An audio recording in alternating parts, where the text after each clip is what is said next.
Hello everyone.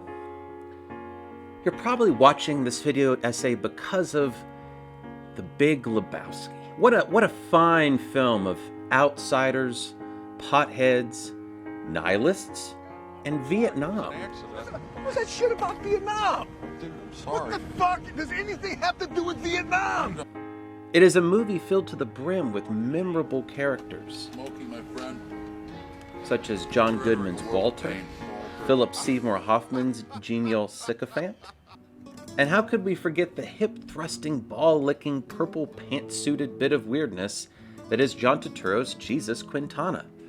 It is a film frankly ripe for academic analysis on a grand scale, with a long-standing global fandom eager to talk about it at length. Prime subject matter indeed. But I digress. What if we talked about a 70s French sex farce instead? No? Not interested? This exact bait and switch happened to a lot of people who found their way to John Turturro's film The Jesus Rolls, a film that expands upon Jesus' antics within a framework of a remake. Drawn to this film because it foregrounds Jesus Quintana, Turturro's character from The Big Lebowski, audiences looking for their Lebowski fix find themselves forced to contend with another, very different source of narrative inspiration. A French film released in 1973 known to Anglophone audiences as Going Places.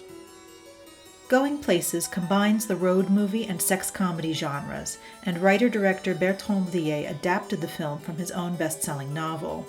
In France, where both novel and film were called Les Valseuses, the film was a box office sensation, and Going Places crossed the Atlantic to become a scandalous screen curiosity for American cinephiles, thanks in large part to glowing reviews from legendary film critic Pauline Kael.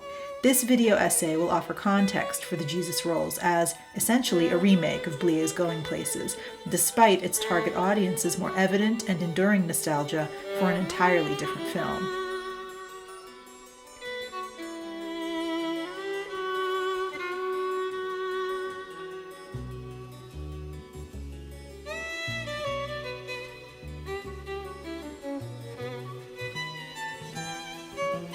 While only a minor character in The Big Lebowski, here Jesus Quintana serves as a metonym for the entire Lebowski experience.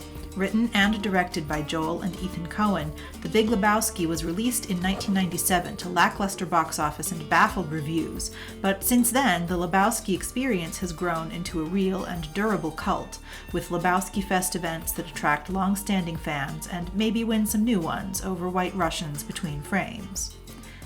Audience nostalgia for Lebowski echoes through the earliest moments in the Jesus Rolls, as the title character is about to be released from prison. But as soon as Jesus Quintana finds himself a free man, the film abandons its spin-off status. The nostalgia that quickly assumes control of the Jesus Rolls is John Turturro's, and this nostalgia is specifically connected to Blier's comedies in the 1970s and 80s. These films were foundational to Turturro's cinephilia as a college student in upstate New York, which is also where The Jesus Rolls was filmed. In an interview with Rolling Stone magazine, Turturro concedes that Going Places no longer has the same cultural stature that it once did, at least not in the US. But Blier certainly had his moment. Kael's high-profile review in The New Yorker was the reason Turturro first sought out Going Places, and her work was likely the catalyst for many, if not most, American viewers of the film. And Going Places was no one-off success. Blier's later film, Get Out Your Handkerchiefs, went on to win the Oscar for Best Foreign Language Film. But tracing the path of Blier's influence in the Jesus Rolls requires some foundational knowledge that doesn't come from Turturro's film. In interviews, Turturro made a point to mention Blier, even describing in Rolling Stone how he obtained Blier's approval for his remake. But without such paratextual interventions, what really signals the connection between the Jesus Rolls and Going Places are familiar visual and narrative cues. As an element clearly alien to the world of Going Places, Jesus Quintana may be the biggest departure from Turturro's core source text, yet his roots in The Big Lebowski also make Quintana the film's biggest draw. This is where we begin to perceive the nostalgic bait and switch. But these sources do share some common ground. Beyond the resurrection of Jesus that makes the film a spin-off, and beyond the aesthetics that call back to Going Places, there are structural similarities that connect Turturro's two main intertexts. Both films feature a central buddy couple who both live outside the social mainstream. Both sets of buddies enjoy bowling. And in both films, their outsider status is what makes them narratively interesting. Class is the major social division in The Big Lebowski, although the drama seems to drag the dude and his friends in from the top. In addition to class, a generation gap separates the protagonists in Going Places from their stuffy bourgeois surroundings. But the Jesus Rolls defines its social margins a bit differently. While the class disparity remains in effect, setting the opening sequence in prison clearly marks these guys with criminal records. Jesus Quintana is also marked as Latino, though it's worth pointing out that Turturro is not himself Latino.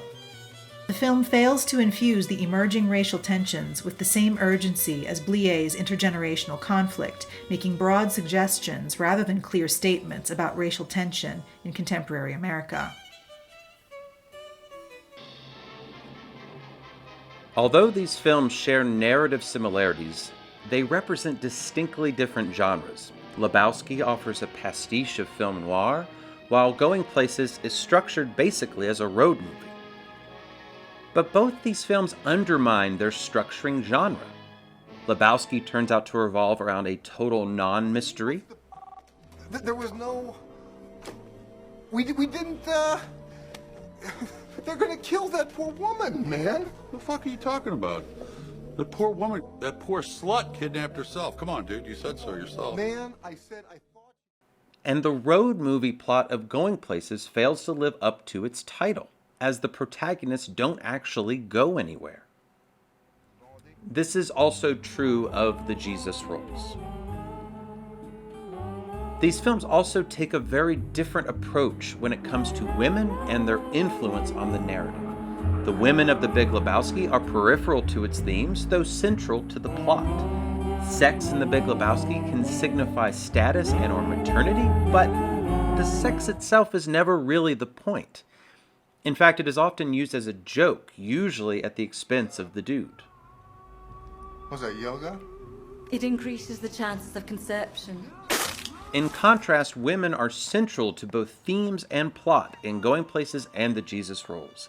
In both of these films, sex reflects and creates relationships, but most importantly, these relationships, including the sex, are basically the point. I think she's beautiful. Yet, despite the centrality of these films to the narrative in Going Places, whatever lingering presence Bellier has in cinephile culture must contend with the filmography's reputation for his blatant misogyny. It's not hard to see why Blier's work has had to contend with such accusations. But film scholar Sue Harris contests the idea that Blier's films are essentially misogynistic. Harris observes that throughout his filmography, Blier constantly undermines predominant cinematic codes used to represent women on screen. Citing Laura Mulvey's foundational notion of women's to-be-looked-atness in classical narrative cinema, Harris asserts that Blier refuses to hold his women to this standard. Instead, he applies unconventional narrative and aesthetic strategies that grant women a degree of agency they don't normally have in popular cinema. One such strategy involves decoupling the visual from the erotic. Harris claims that Blier actively works against the cinematic tenet that the female subject is always and necessarily an erotic subject, simply by virtue of being female. When including nudity and sex, Harris notes that Blier tends to show the whole figure in the frame, avoiding the fragmentation that invites fetishization of women's bodies, and in Going Places, the naked male body is similarly revealed and framed on screen. But Harris's most provocative interrogation of Blier's reputed misogyny focuses on what happens on the train in Going Places. What begins as a self-interested assault on a nursing mother turns first to coerced consent as they offer her money, and she takes it, and then the whole thing starts to backfire on them when, as Harris notes, the mother clearly begins to experience a sexual pleasure that surpasses the arousal of the men. Despite their aggression and her initial resistance, she ends up taking far more pleasure than they do from the encounter. Admittedly, this is a critical leap of logic, and one that threatens to justify sexual assault as potentially pleasurable for the victim. But neither Pierrot nor Jean-Claude get what they want, but the woman disembarks, flush with pleasure and their cash. Harris's interpretation is particularly interesting considered alongside the Jesus Rolls, whose reimagining of the encounter fails on multiple counts. Here, both the coercion and the contact are removed. Turturro also situates his characters not in a moving train, but in an empty station with open exits. The two guys still end up making comments and basically leering at a breastfeeding mother, who doesn't even get any snappy dialogue to throw back at them.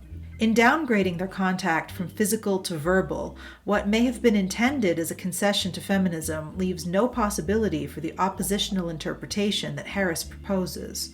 Casting a black woman also adds an uncomfortable racial component to the already fraught sexual implications of this scene. What's clear in the Jesus Rolls is that Turturro's most sweeping changes to Blier's script involve turning the level of sexual scandal way, way down. Generally, women in the Jesus Rolls speak for themselves, most pointedly at moments where the young men in Going Places would blithely speak for them. Some of Blier's most scandalous moments are cut entirely from the Jesus Rolls, such as the consensual, if statutorily inadvisable, deflowering of an underaged picnicker named Jacqueline, played by a not underaged but very early career Isabelle Huppert. Overall, Turturro's take is less brutal and less nihilistic than Going Places, a film that Pauline Kael called a psychological picaresque. Kael described Blier as a director who begins with a group of characters and a certain tone, and then he may veer off and go wherever his subconscious takes him. Where he ends up probably surprises and partially mystifies him, as it does us, but generally he's right to trust his impulses because they take him somewhere we might not have got to in any other way. But when a film is structured around a journey, whether subconscious or physical, remakes can be an especially fraught expression of nostalgic longing. Echoing the adage that says that you can never step into the same river twice, no one can ever truly step into another person's stream of consciousness. With such psychological picaresque, it hardly matters how faithfully one intends to incarnate someone else's train of thought, or how meticulously one might try to retrace someone else's path through space and time. These remakes can still feel overwhelmingly like someone else's journey, especially when the journey itself is the whole point. Nostalgia might inspire a filmmaker to remake a meandering film like Going Places that supposedly reflects the psyche of its creator, but such remakes can end up insisting on the singularity of the original. Once an original work has been lost to cultural memory, and Going Places has certainly receded in prominence, a remake like Turturro's can bring new audiences to its source and connect them to the context of its origin. While it's likely that no one watching Jesus Rolls needs an introduction to The Big Lebowski, a significant chunk of its audience probably needs a detailed roadmap to find their way to Blier, and to his credit, Turturro's promotion of the Jesus Rolls offered such a map, along with stories about his personal connection to Blier's films. Critics, too, seem to respond to the Jesus Rolls according to the depth of their own knowledge of Blier's films and his place in cultural history. Multiple reviews describe the Jesus Rolls as a cover version of Going Places, an homage that uplifts rather than usurps its source, and these were the reviews that were ultimately made the most supportive of Turturro's project. Such remakes still allow for unique statements in terms of their casting and performances. Despite their 25-year age difference at the time of filming, Susan Sarandon is highly effective in Jean Moreau's role. In Going Places, Moreau's role already offered commentary via casting, as Jill Forbes has pointed out, considering her repeated appearances in films of the French New Wave, and especially her role as the female point of the love triangle at the center of François Truffaut's Jules et Jim. Casting Saturday Night Live performer Pete Davidson as Sarandon's jailbird's son in the Jesus roles plays directly into his real-life gossip column reputation as an improbable but effective lady killer, a trait best encapsulated in his turbulent romance with pop star Ariana Grande. Including Brazilian actor Sonia Braga in a role with no equivalent in Blier's film, introduces a transnational connection that further complicates Jesus Quintana's identity. Other casting decisions fare less well. While her presence underscores Going Place's country of origin, French actor Audrey Tautou struggles against her own high-strung energy in a pivotal role that Miu Miu played with a sense of ironic resignation. Finally, Bobby Cannavale and John Turturro are just too old to pull off the spirit of youthful rebellion that informed Blier's film, and as Ginette Vincendot explains, it was his role as Jean-Claude in Going Places that helped launch Gérard Depardieu into national and transnational superstardom. These bowling shoes were simply too big for the Jesus to fill. Writing for IndieWire, critic David Ehrlich observes that there is a fine line between nostalgic and retrograde, and the Jesus rolls weaves all over it until an axle pops loose and the movie crashes into a tunnel. Ultimately, Turturro's personal nostalgia for Lebowski and his character in it is understandably different from the audience's nostalgia for the film. But the time and place that produced Going Places are certainly gone, and upstate New York in the late 2010s offers a toothless and less politically turbulent substitute for 1970s France. The bulk of the Jesus Rolls was filmed in 2017, the same year that the Me Too movement gained momentum, exposing rampant and systemic sexual misconduct in Hollywood and beyond. Whether or not we adopt the understanding of Blier's work as misogynistic, the conversations taking place about how misogyny governs women's lives naturally raise questions about Turturro's choice of inspiration. Why revive a French comedy whose reputation is built almost entirely on its outré portrayals of sex? And even if you do decide to go through with this remake, why pin its success on a character whose originary canon labels him as a sex offender? 8-year-olds, dude. Undaunted by these questions, Turturro tells Rolling Stone that he sees in Blier's work an enduring story about men's quest to better understand women. He also sees in Jesus Quintana a sense of personal striving and interpersonal generosity that befits this quest. Turturro lures an audience to the Jesus Rolls through nostalgia for Jesus Quintana, a nostalgia that produces the desire to see this spin-off, then switches gears to a more personal nostalgia that inspired a remake of an entirely different film. This makes the Jesus Rolls the very definition of a vanity project. Still, its genre contortions lend its nostalgia some measure of charm. Although it promises nostalgic fulfillment for legions of Lebowski fans, the film speaks far more clearly to a much smaller and waning cult, one that affects a different generation of aimless nonconformists and the people who love them.